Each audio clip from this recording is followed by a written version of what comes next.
A biologia de um jeito que você nunca viu. Eu convido você a acompanhar os 5 minutos dessa semana, que está com uma atração incrível. André Maia.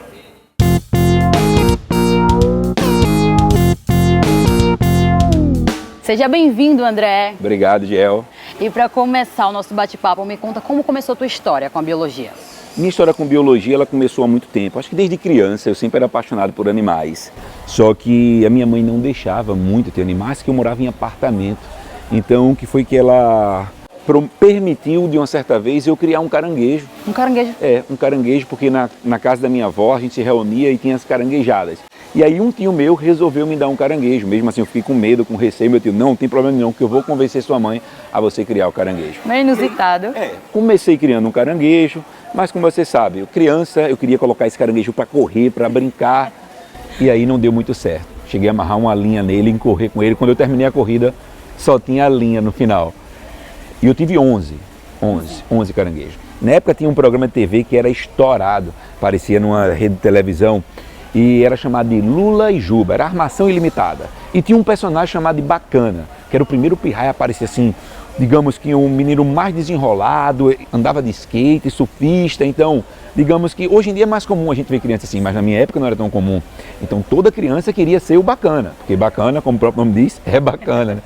E aí eu coloquei o nome do caranguejo como Bacana, e eu tive Bacana 11, né? Que eu não trocava o nome. Então morria, era Bacana 1, Bacana 2, Bacana 3, Bacana 4, até Bacana 11. Depois eu migrei pela parte de beta, peixe beta, que me permitiu, mas eu coloquei junto com outra espécie de peixe, que eles eram territorialistas, começaram a brigar e eu perdi meus peixinhos. Foi então que resolveram me dar um cachorrinho. Finalmente. Finalmente eu consegui meu primeiro cachorrinho. Meu pai me deu um cachorrinho. Esse cachorrinho terminou uma vez, um certo dia, meio trágico, mas ele fugiu e foi atropelado. E aí então minha mãe viu que eu tinha responsabilidade com os animais e resolveu dizer o seguinte: você pode ter o animal que você quiser. Aí eu disse, o olho chega brilhou, eu digo, o animal que eu quiser. Ela fez, o animal que você quiser. E eu cheguei com uma jiboia em casa. Cheguei com uma cobra jiboia em casa, e aí eu recebi a minha primeira lição de educação ambiental. Meu pai disse para mim, onde foi que você comprou essa cobra? Eu disse, foi no mercado. Aí ele fez, cadê o documento dessa cobra? Eu digo, não tem documento, cara, eu dei o dinheiro, ele me deu a cobra. É só uma cobra, ele estava vendendo. E aí ele me explicou que eu não poderia ter aquele animal, porque de certa forma isso aí é o tráfico de animais, né? E aí eu resolvi devolver a cobra, ele foi comigo, eu devolvi, o rapaz me devolveu a grana e eu comecei a pesquisar locais onde eu conseguiria ter possibilidade de criar um animal dessa forma legal. E olha que naquela época pouca gente falava sobre criação de animais silvestres, não se tinha os criadores comerciais legalizados, não eram divulgados, feito hoje em dia, por conta desse boom de informações que a gente tem graças à internet. Então a gente ficou meio perdido e eu parei, não tive o animal.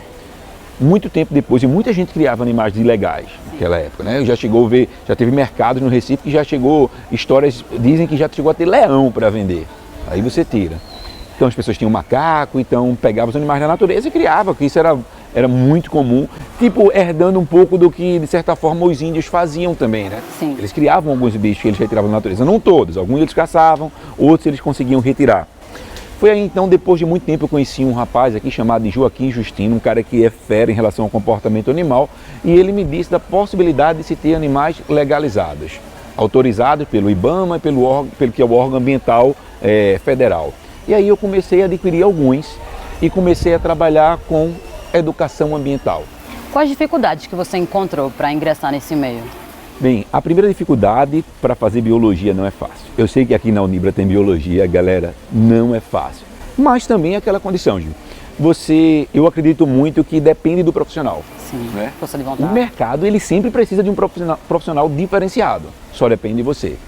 Eu costumo dizer até para meus alunos que aquele aluno que tira 9, 10, só tira 9 e 10, nem sempre ele vai ser o melhor profissional do mercado de trabalho. Às vezes o aluno que tira nota mais baixa, ele é um aluno mais dinâmico, ele é um aluno mais criativo. Eu acho que hoje em dia o que a gente precisa é muito de criatividade. Mas o maior problema que eu tive é que o mercado ele é fechado para biologia. Para biologia, se você for trabalhar com o mercado aqui, você vai trabalhar em laboratório. E aí nessa condição de laboratório, eu não queria trabalhar em laboratório, não era uma coisa que eu gostava, não me adaptei. Fiz algumas coisas, só que dentro de faculdade mesmo é algo que eu não gostei. E eu queria trabalhar com isso mesmo, com bicho. André, se um aluno daqui quisesse ingressar na carreira como biólogo, qual dica você daria para ele? Primeira dica, estudar bastante. isso é importante. Segunda dica, pesquisar algo no mercado que seja carente. Então você vai pesquisar algo que seja carente onde você pode entrar, até que seja numa empresa, mas o que é que eu posso fazer de diferente naquela empresa como biólogo? Foi assim que eu fiz com a Trilogia Bio. Comecei a algo que era um sonho meu desde a faculdade, que muita gente desacreditava, e eu comecei a acreditar nesse sonho, coloquei para frente. Hoje em dia o projeto, eu trabalho com aulas de campo em Igaraçu, no Espaço Verde, aula de campo em Bonito, no Hotel Fazenda Pedra do Rodeadouro, aula de campo em Fernando de Noronha, aula de campo no Pantanal, no Hotel Passo do Lontra, aula de campo na Amazônia. Sempre inovando. Sempre coisa diferente, levando a galera para conhecer na prática, porque o lema do nosso projeto é assim: o que eu não conheço eu temo, e o que eu temo eu mato. Então, para que a galera possa respeitar mais o meio ambiente, ela tem que conhecer. Com certeza. Como funcionou essa questão do resgate aos animais? Bem, isso é bem legal. O órgão ambiental estadual, aqui, que é a CPRH, ele é um órgão ambiental que hoje em dia tem um santuário. Na verdade, ele tem um CETAS, para ser mais específico, já que estamos falando para biólogos e veterinários, ele tem um CETAS, que é o CETAS Tangara, onde nesses CETAS eles pegam os animais que não podem mais voltar para a natureza e tentam dar uma qualidade de vida melhor. E os animais que possam ser devolvidos à natureza, eles reabilitam esses animais, deixam animais em condições adequadas e fazem locais de soltura. Na verdade, liberam em locais específicos. Alguns pontos aqui em Pernambuco, no nosso estado, nós temos Salgueiro, Petrolina, Exu, são locais de soltura de animais, principalmente do bioma de Caatinga, que muita gente acha que é um bioma pobre, mas é um bioma com grande biodiversidade. O problema é que a vida dele é muito ativa à noite, né? E quando a gente viaja à noite, a gente não enxerga muito bem os animais, porque eles ficam mais escondidos. E a vida é ativa à noite porque a temperatura é muito alta durante o dia.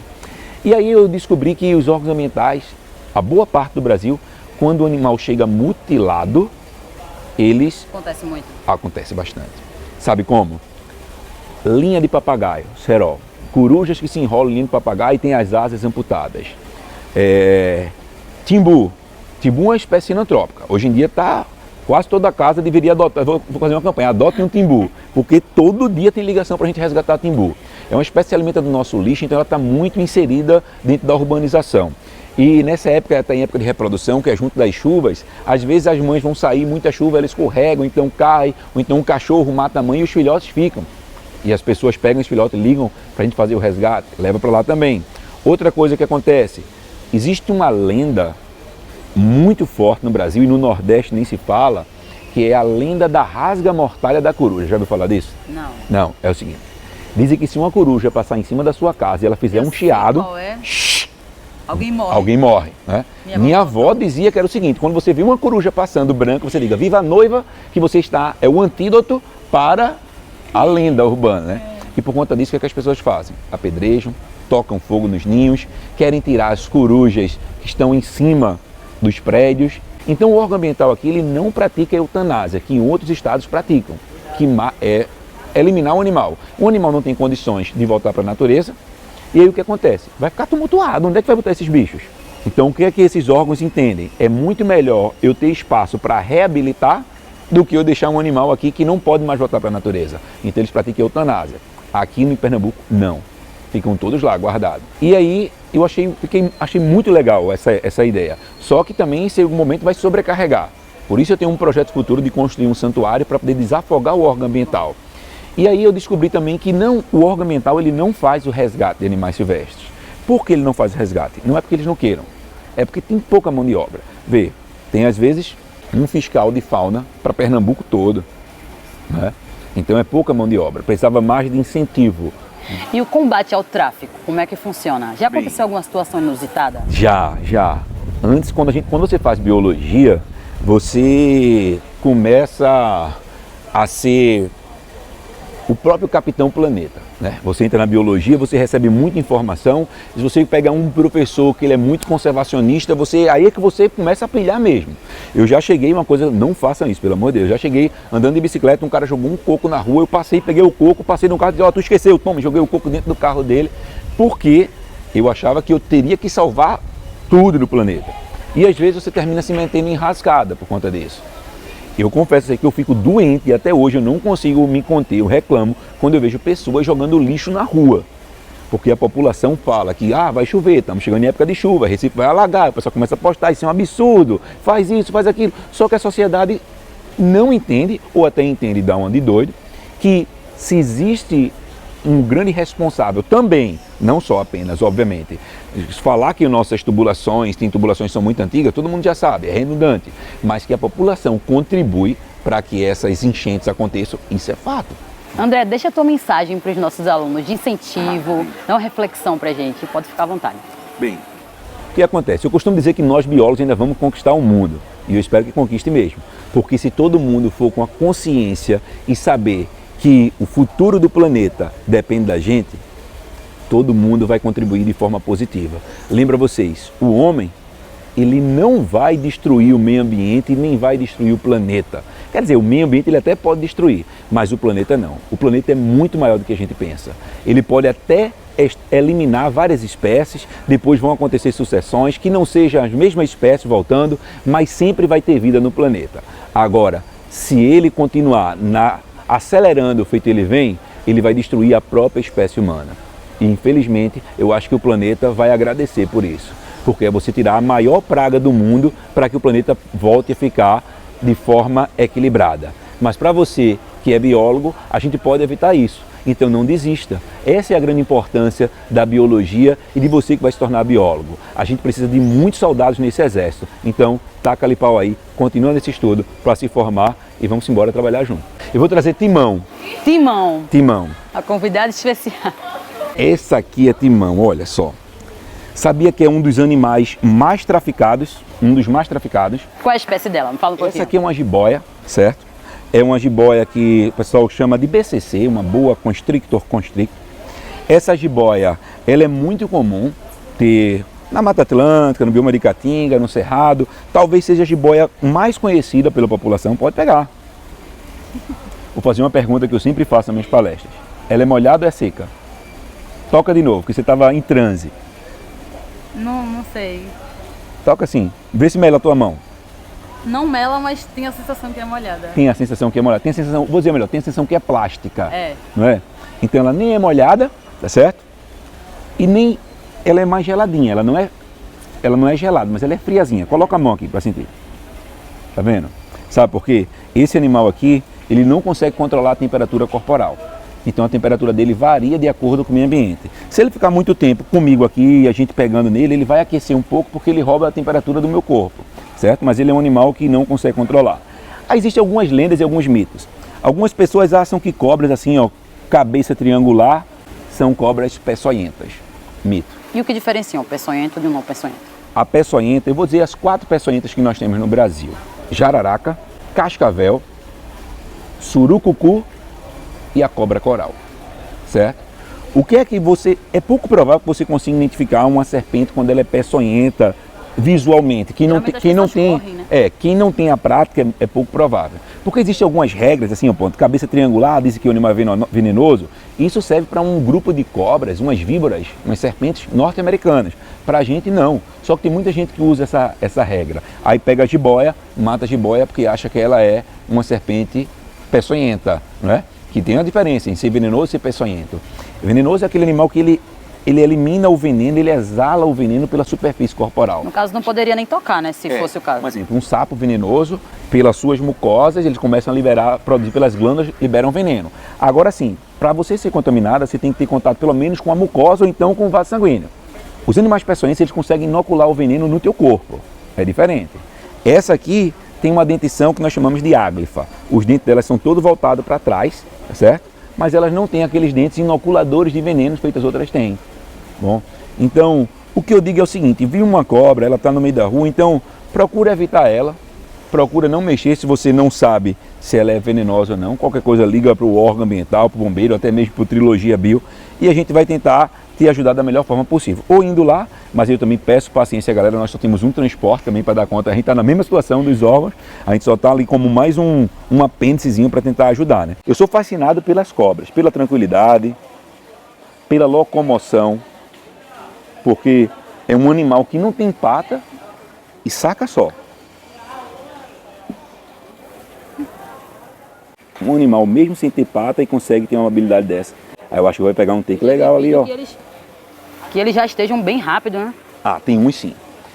As serpentes do deserto, ela consegue rastejar rápido por causa de um motivo. Ela não pode estar o tempo todo tocando no solo. O solo é muito quente, então ela só dá 2 toques no solo. Pode ver que Timão aí está com o corpo todinho tocado no solo, tá vendo? A do deserto ela se locomove em forma de um S, então ela só dá 2 toques no solo, para poder evitar que ela aqueça demais. Porque da mesma forma que eles não controlam a temperatura, se eles aquecerem demais, eles morrem. Show de bola. Foi um prazer ter você aqui, André. Prazer é meu. Adorei o nosso papo e adorei Timão também. Timão é muito Não legal. chega muito perto, né? É. Existe uma regra, eu não sei se o Hugo te falou, que é algo que eu sempre faço nas minhas entrevistas. Eu só aceito dar entrevista com uma condição. Que condição. O entrevistado tem que pegar na cobra. Ou melhor dizendo, o entrevistador, né? Porque o entrevistado sou eu, mas o entrevistador tem que pegar na cobra. Minha mãe tá me chamando ali. E aí, Oi, eu acho manhã. que a gente vai Tá bom. terminar hoje assim. Nada melhor do que você mostrar que são animais que não ofertam risco nenhum. Eu acredito em você. Tá certo? Fecha os olhos para tu poder sentir ela. Fecha os olhos. Vai, fecha os olhos. 1, 2, 3, fecha os olhos. Isso. Pronto. Eu não tô sentindo meus ombros, não. E aí? Tá tudo muito gelado aqui. Acho que eu tô passando mal. Meu Deus. Depois que passa a adrenalina, é legal, né? É muito. Eu acho que eu vou ser bióloga, eu vou largar jornalismo. Vira bióloga agora. Tá vendo? Essa é a magia da biologia. E esse foi os 5 minutos de hoje. Fica ligado para não perder nada, curte, comenta o que você achou e ativa as notificações. Um beijo e até a próxima.